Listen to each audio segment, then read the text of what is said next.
And we're back with Truth Unrestricted. The podcast would have a better name if they weren't all taken. I'm Spencer, your host. I'm back again today with David Bloomberg. How you doing, David? Good. How are you? Yeah, pretty good. Just at the top, before I forget, if anyone has any comments, questions, concerns, or anything else they'd like to add to any of the topics, you can send that email to truthunrestricted@gmail.com. And with that, we'll get straight into what we're talking about today. We did an episode a little while ago, a couple months ago, maybe almost, where we talked about a concept called audience capture. So today's episode is an addendum to that episode because every time I've heard that term, it made perfect sense to interpret it the way we talked about in the episode where we talked about audience capture, where you have one influencer or talking head or grifter that is attempting to capture the audience of another similarly themed influencer or grifter and is imitating them. Turns out there's also another definition, which is the opposite way. Instead of having an influencer attempt to capture the audience, it's the influencer who is captured by the audience. So this is what is sort of meant by that, is that you get a person who becomes famous for doing a certain thing, and then they feel pressure from their newfound fame to continue doing things along those same lines, even if maybe they seem like sometimes they aren't fully on board with that. They feel like they still have to do that. Like I don't know if you ever saw a fairly old movie now called Network. It's one of the greatest movies ever made, No, in my no. opinion. But there was a guy that's been parodied many, many times. It was a news guy that kind of goes off the rails, and he says live on the news that he's mad as hell. He's not going to take it hmm anymore, and everyone should stick their head out their window, yell right now, and yell, "I'm mad as hell. I'm not going to take it anymore." And it becomes a phenomenon. People actually do that in cities, and other people hear them, and they start doing it too. And then he is then captured by his audience. He's then on a news show where he's not on the news anymore. He's on a sideshow where he has to rant all the hmm time, and he really wants to be a serious news guy. He just kind of had a little bit of a moment, a breakdown. But he's now in this new thing, and he has to do it night after night. And it's a really interesting look at the idea that what we see sometimes with some people online, where they become famous for doing a certain thing, and then they feel like they have to, you know, rub that rock that exact same way in order to get the glow just right the way it was hmm before, right?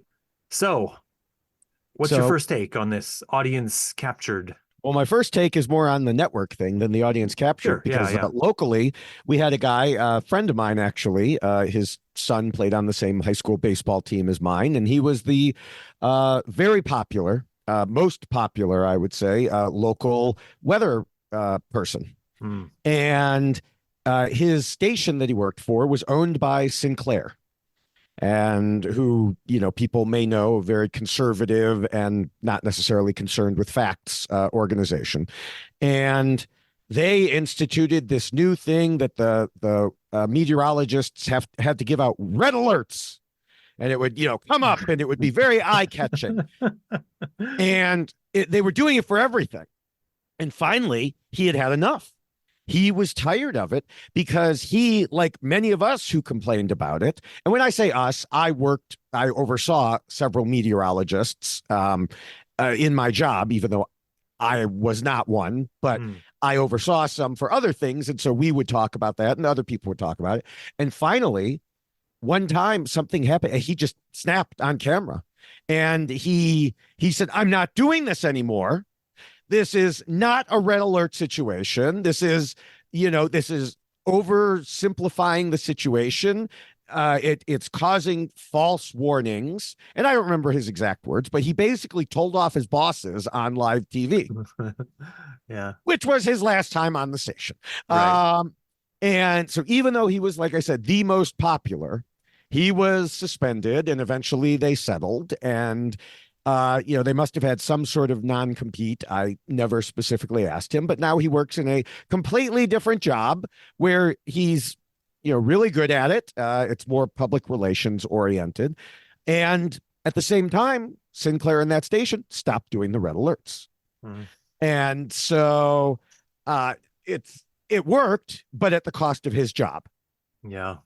And so he didn't go the way of the guy on network to getting his own show where he Show ran. where he has to Yeah, he gets corralled into it and has yeah, to do this same yeah, shtick every night now. yeah. Be as angry as possible night after night. Yeah. Right, right. Which is good because he's a really nice guy, and I don't think he could get angry. So, Yeah.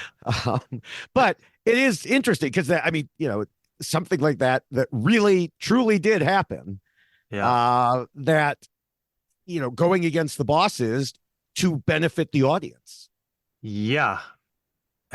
That red alert thing. I think I've seen that parodied in other places, particularly on content I've seen from the Onion News Network.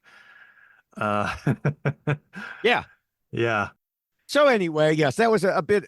I mean, it's so unlike me to go on a tangent, but it's uh, especially on this podcast. Shame on you. right, right.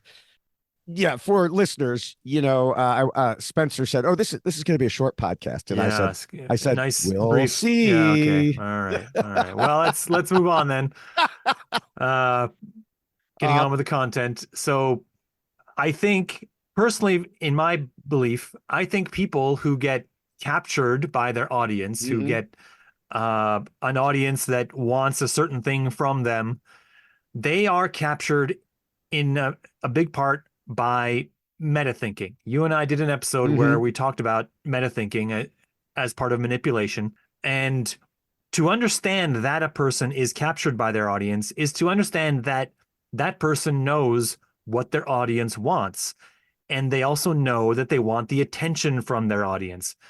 And so it's not anymore an authentic reaction that's happening between them and the audience. It's not an authentic exchange. mhm.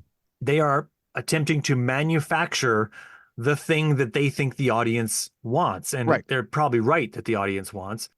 Uh, Another thing that's happens here often, and I think we see a lot, is that in this interchange where they understand that this is what the audience wants, and they want the audience to be bigger, there becomes like a unofficial and difficult to measure reward system that's only Yes. measured by the number of audience members watching for not only being on topic but increasing the extremity of the thing that you're talking about. So if it's you're going to rant about, I don't know, the climate Mhm. or the deep state or whatever, you have to rant harder about it next time in order to keep up because there's other people competing with you in the way that we described about audience capture in the first Right. definition, other people trying to capture the glow from you. And in order to keep this, you have to be more extreme than all those other people. And this drives a group of influencers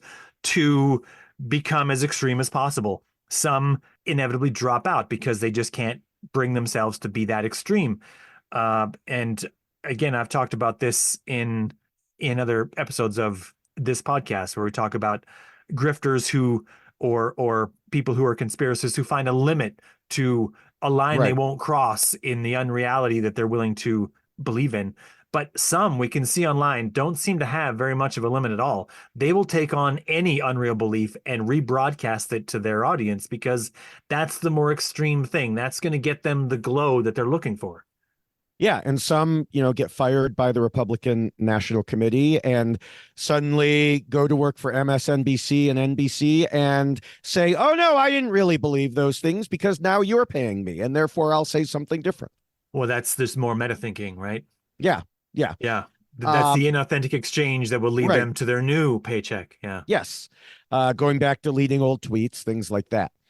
For anyone But who's confused, he's having this conversation because I believe her name is Ronna McDaniel, McDaniel, hmm who just yesterday started at NBC and is now, I believe she's a correspondent there. She's hired. Is that right? yes, I think that's yes, right. I haven't looked yeah, into these details too quickly, but I've seen them in brief glimpses on my news feed, etc. It's a lot of people are up in arms about it hmm as of today. So very topical today, though this yes. episode might not come out for a couple weeks. Yeah.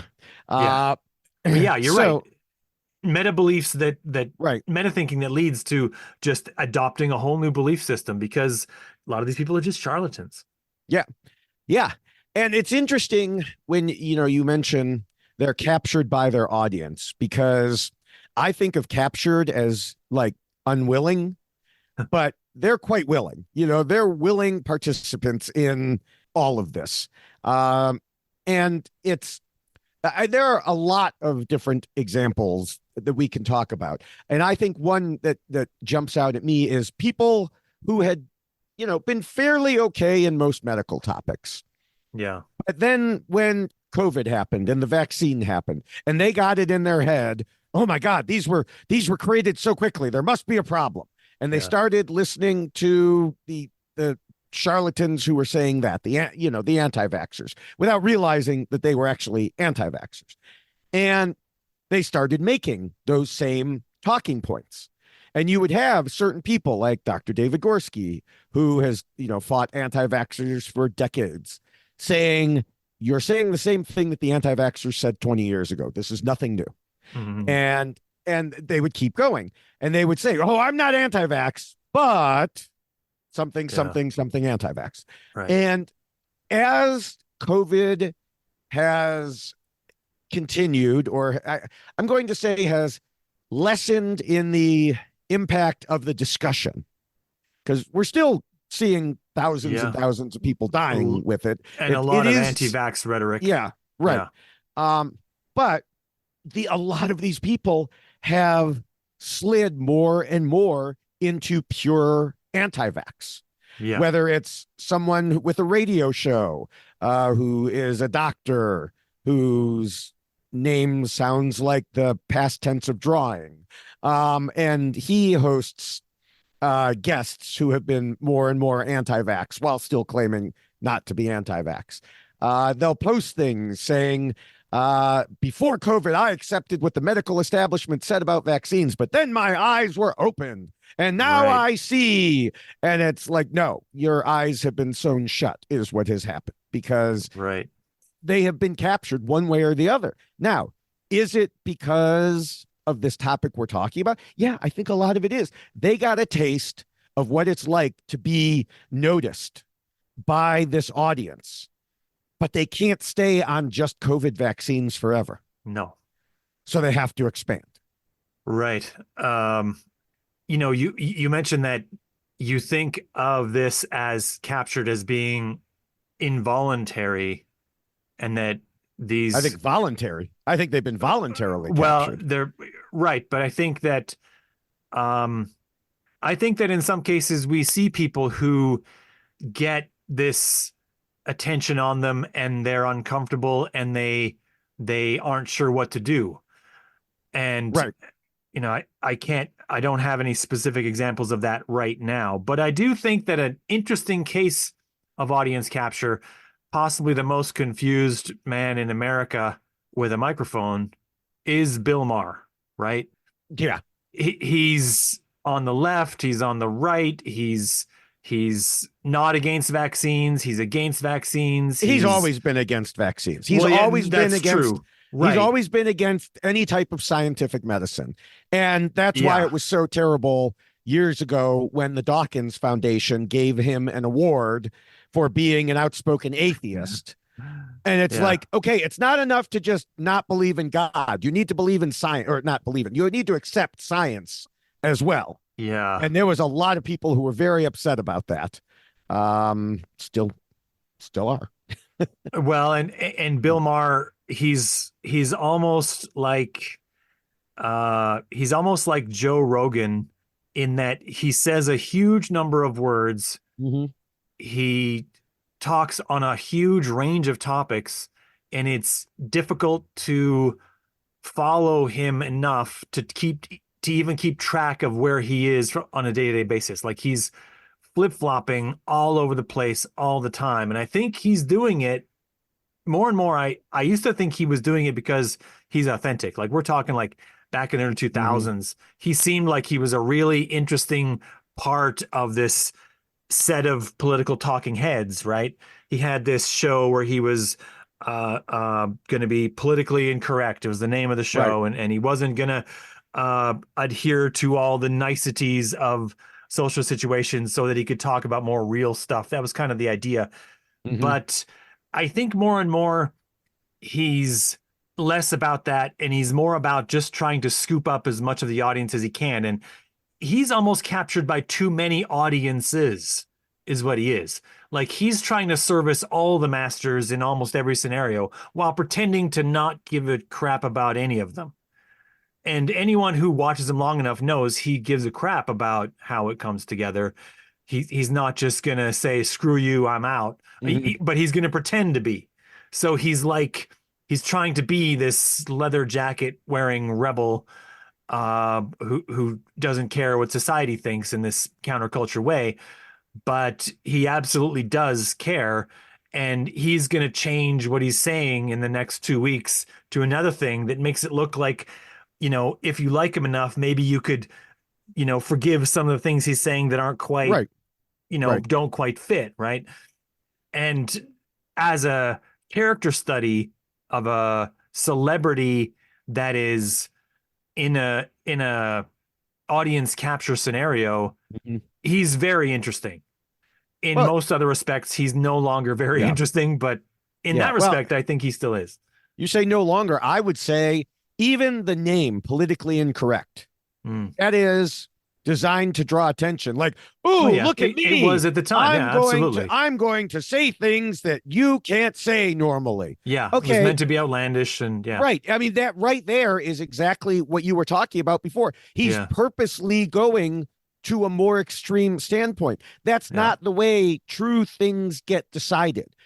I mean, Right. I understand that the Republican MAGA party may not, agree with me there, but that's not, that's the reason that the extreme MAGAs are so mad at the speaker as we're recording this, is because the Speaker of the House had the nerve to negotiate in order to get a budget to keep the government going once Mm. again. And they don't want that. They think if we just shut everything down, everybody will cave in to us. Yeah, And we'll just have to say more and more extreme things. And I mean, it's the same thing. He was drawing people by saying more and more extreme things. yeah, true. And I mean, it's succeeded for him. It's given him a great career, lots of money. Right. Has it helped the country? I doubt it. But that's not his goal. And the thing is, you can go from that, in my opinion, to much more mundane areas. Okay. Now, people who've listened before know that I spend most of my time podcasting about reality TV. Hmm. And on Survivor, there was a player, by the time this goes out, it may have been a couple weeks ago, but who was extremely emotional and melodramatic. And he also happened to have a very, very minor acting career, playing a few roles like guy on street, uncredited, Mm. But he had an IMDb page. So that meant he was an actor. Yeah. And some people got it into their heads that he was acting on Survivor so he could get better roles. And they started spreading this conspiracy belief. Well, what happens? They start getting more attention, the people who are spreading this conspiracy. Yeah. And I'm sure, it's nothing like Bill Maher, but it's in our little Survivor world, these people who had otherwise been fairly unnoticed suddenly have people saying, ooh, look, this person's saying something, and it makes sense. And, compared to the stuff we usually discuss here, it's pretty mundane and harmless, but it's still wrong. And it emphasizes an incorrect mode of thinking. And so I have tried to push back on this. And when he was voted out and he did interviews, and never once did he mention acting, which, if this conspiracy was correct, he would have needed to, because the conspiracy was he was acting so that he could get better roles. Well, the only way he can use this as an audition reel is if he tells people he was acting. Yeah. I was only acting. See how good I was acting there? I Yes. was acting when I did that. Clearly, Right. that's not the real me. That's the acting me. Right. Yeah, right. But he never mentioned it. So I pointed that out. Did these people change their minds? No, they came up with more and more intricate conspiracies going further and further out there.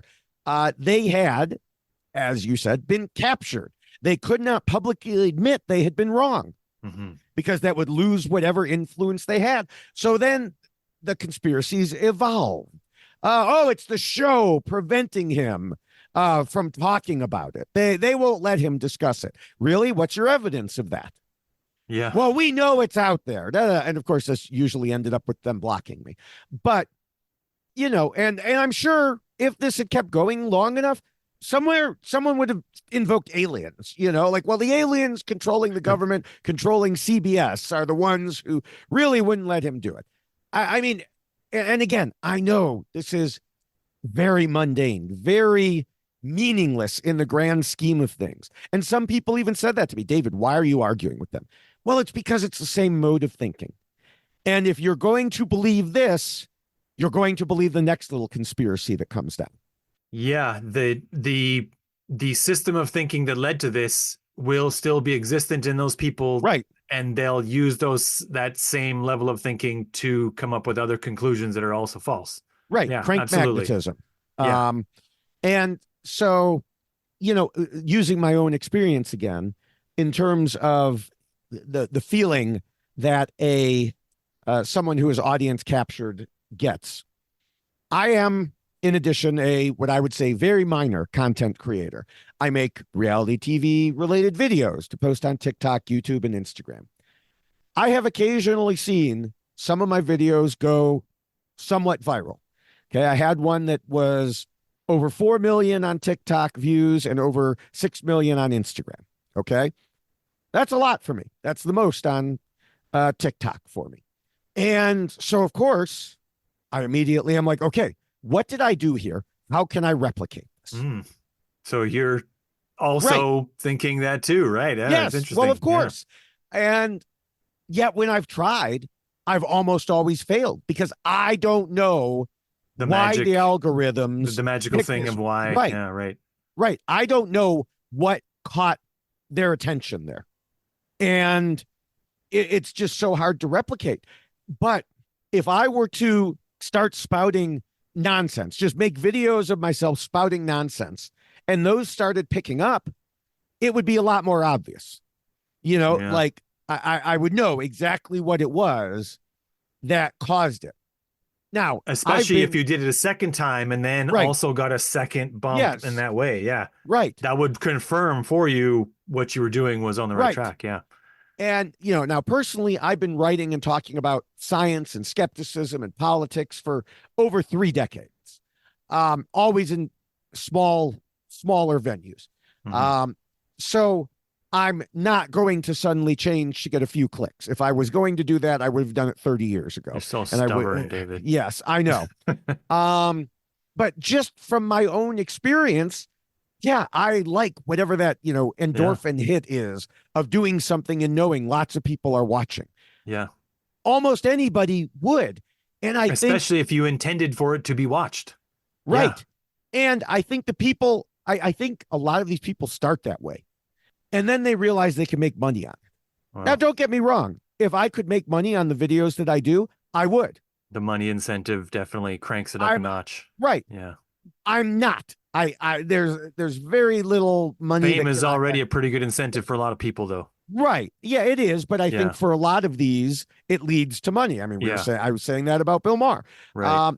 And once they realize they can make money, then they really have to keep going, because besides the high of a video, have a lot of people see a video or listen to you, there's the low of something you put a lot of work into and it doesn't go anywhere. Mm-hmm. And that's just when you're doing it for fun. So if you're doing it for money, it's much worse. They can't lose their audience. So whatever, they have to keep ramping up. They literally have to. Some of them have put their hearts into this, certainly not their brains, but they've put whatever they have so that they could turn it into what they are known for and what they are making money at. It becomes just another job that sucks. Well, I don't know. I mean, I've been in jobs where I've been in that job and I just, this job sucks. Yeah. Maybe sometimes I think in that time, maybe I should get a different one, but I'm like, no, I already have this one. Right. Like I should just keep going with this one until until it's, it sucks worse or it's not useful anymore. And a lot of people are in that situation. I think they understand that, right? Hmm. And I think it's interesting you put it in that term, that idea that you're captured by the extra things that come with that audience, like the money. Um, you know, libs of TikTok Yeah. is recently been known as who the person is behind it, and that person is looking to capitalize on getting their name known everywhere, Oh yeah. and just make as much money as they possibly can. And it's unclear to me, anyway, whether they really enthusiastically support the things that they say, but they seem to enthusiastically support the attention they get from saying it. And that Right. much I think is clearly true, right? Yeah, and that's Yeah. why, that's why there's the old saying, don't feed the trolls. Yeah. Now some trolls like libs of TikTok are too big. You can't not Not feed them. feed them. They're going to get enough Right, food. Yeah. right. But there's again recently going back to Survivor, there was recently several people on Twitter making fun of a contestant's body type, Mm. making fun of her weight. And one of them said something and immediately was descended upon by so many people that they deleted their Twitter account. They could not Mm. handle it. The other person, it turns out, is more of a troll. And they probably did it on purpose to get attention. And they got lots of attention because a lot of the players this season quote tweeted that tweet and said, don't be like this person, report this person. And Yeah. finally, I jumped in and I said, Stop. by quote tweeting them, The you're giving them algorithm's more picking that up. attention. Right. They're Yeah. spreading it around. Stop doing that. And I mean, I said it nicely and I didn't call anyone out. I just said, just so you know, because some of them are newer to Twitter. They Yeah. only got on Twitter when they got on Survivor. And so shortly after I did that, whether it was me, whether it was other people, or whether they realized it themselves, a number of them deleted their tweets, reposted it with a screenshot, or just said, I have deleted my tweet because it is getting that person attention and that was never the intent. Mm. And so hopefully there's a lesson there, and that's why they say if there's someone like that, do a screenshot. You want to slam someone, do a screenshot. That way Yeah. it won't get even more engagement. Now, in some cases, I won't bother. If it's Elon Musk himself, I may not bother doing a screenshot. He has enough reach. It doesn't matter. His Yeah. tweets are going to go where his tweets are going to go. He could just turn the whole thing into just his megaphone Right. if he wanted. Yeah. Well, he pretty much has. But yeah. Well, But other people, yeah, I will screenshot it and it'll be like, okay, here is why this person is wrong. And it also has the added benefit that their little troll army doesn't necessarily follow as easily. yeah. But yeah, I mean, just in general, I think it can go from the smallest kind of, seeking an audience to the biggest being captured in that way. And again, though, I still will say it is voluntary. They have chosen this path. They want to keep the money flowing in. They want to keep the attention flowing in. They could stop, and that was going back to Ronna McDaniel.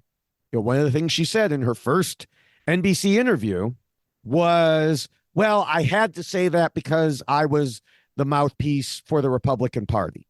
I had to go along with what Trump was saying, even if I didn't agree with it. I had to. No, you didn't have to. You could have quit at any time. You chose to because you were being well paid to. And now that you're being well paid by NBC, as of this moment, you're choosing to say different things.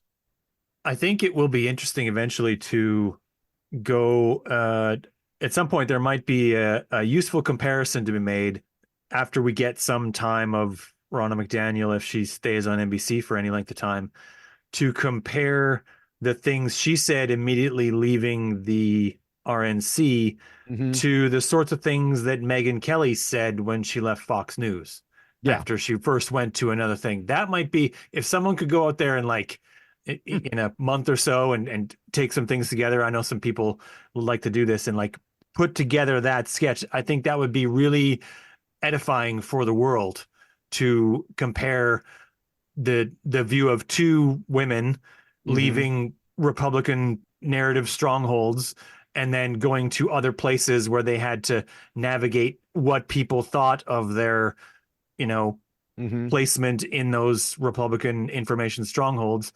And yeah, because I mean, they were both audience captured too, right? Yeah, well, what I would be even more interesting is, I mean, she's not going to be on NBC forever. Matter No, of fact, it wouldn't surprise me if she's not on NBC even for the length of her contract. But no. uh, afterwards, she may well end up at Fox or one of Yeah. these other networks. It'll be interesting to compare what she says then. Is she going to turn around and say, well, my NBC masters told me that I had to take that back, but I truly believe that the election was stolen? And, Yeah. is she going to flip again? The two realities approach, which is I call the Alex Jones on the show and the Alex Jones in the courtroom. Yes. Yeah. So, So okay, well, we're gonna wrap this up here. I think I will mention that the fact that there are two related meanings for a single term is unfortunate, but probably unavoidable. The phrase exactly describes what is happening in both situations, so I don't know how we're ever going to get around it, although I'll probably refer to this definition as audience captured rather than capture, just yeah. to try to get some space between these two things because it does get confusing. So until we come up with a better term, and coming up with better terms is always useful, Yeah. this is what we have. So, anything to close out? Where can people find you, David? Well, I am at Twitter, as I mentioned, at David Bloomberg. I'm also on Blue Sky at David Bloomberg. I'm on Threads at David Bloomberg TV. Neither of those are nearly as good for having discussions just because, yeah, I mean, Threads doesn't even want to be a place to have political discussions. But Yeah. if you want to see examples of the reality TV videos that I was talking about, you can find me at David Bloomberg TV on any of the places I was mentioning, TikTok, YouTube, or Instagram.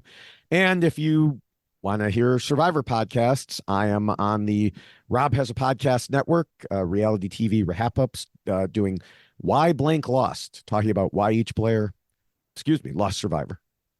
Great. And as mentioned, you can send emails to truthandrestricted@gmail.com, and you can find me on Twitter at Spencer G. Watson. I'm also on Threads at Spencer Watson 39 because reasons, and yeah. So with that, we'll sign off. Until next time, David. Bye.